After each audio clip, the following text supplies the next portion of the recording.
dahil meron na pong araw dito sa ating location. Ayan, at mag-a-update po ako guys ng ating mga bagong niripat na mga echeveria. So update sa ating weather. Ayan guys, medyo mainit na dito sa ating location. Ngayon po ay 8 o'clock in the morning. So heto na guys, at sisilipin na natin yung ating mga niripat na uproot na mga echeverias na nilipat po natin dito sa ating rectangular pot. So, heto na sila guys. Ayan, napakaganda. Happy po yung ating mga succulents. So, ilang araw na naambunan po sila ng ulan dito sa kanilang area. So, heto na sila guys. And then, yung flower ng ating Dark Vader. Ayan na, at okay na po siya guys kasi napunggos po yan. So hindi ko po siya pinutol para makita ko po kung ano yung klase ng flower meron itong ating Dark Vader. So heto na sila guys, yung ating mga echeverias. Ayan, at medyo lumabas yung kanilang kulay. So, hindi na po sila pale green katulad nung bago natin silang inaprot sa kanilang mga pots. So, napaka pale green, and then nagka-fungus, nagka-mushy, nagka-milibag yung ating mga echeverias. So, heto na sila guys. Ang ganda ng ating cat's clone, yung ating Madiba. And then, heto guys, yung hindi ko sure yung ID. Alba Beauty, Champagne, Debbie, heto si, nakalimutan ko na naman, Carnicolor.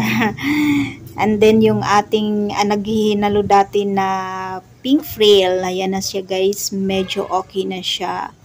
Meron naman pong roots yung ating Pink Frail, and then yung ating Compact Apple. So heto na sila guys, at medyo nawala na yung kanilang pagka-pale green, and then ayan, nagsitubuan po yung mga palay dito sa ating mga pots. So tatanggalin ko yan mamaya. So sisilipin muna natin sila guys kung okay sila, and then magtatanggal ako mamaya ng mga dry leaf, and then ayan, tatanggalin na din natin yung mga nagsitubo ang rhizal dyan sa soil. And then heto guys, at medyo marami yung tumubong rhizal.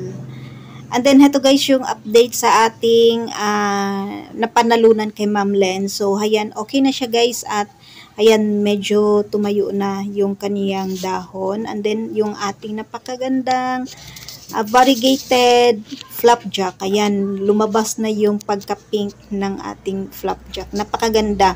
Yung isang nito, yung kasama niya ay yellow. So hindi ko pa siya in-expose lalo sa sunlight kasi baka ma-sunburn po yung ating halaman. So ayan sila guys, at okay naman po at walang nagkamashi.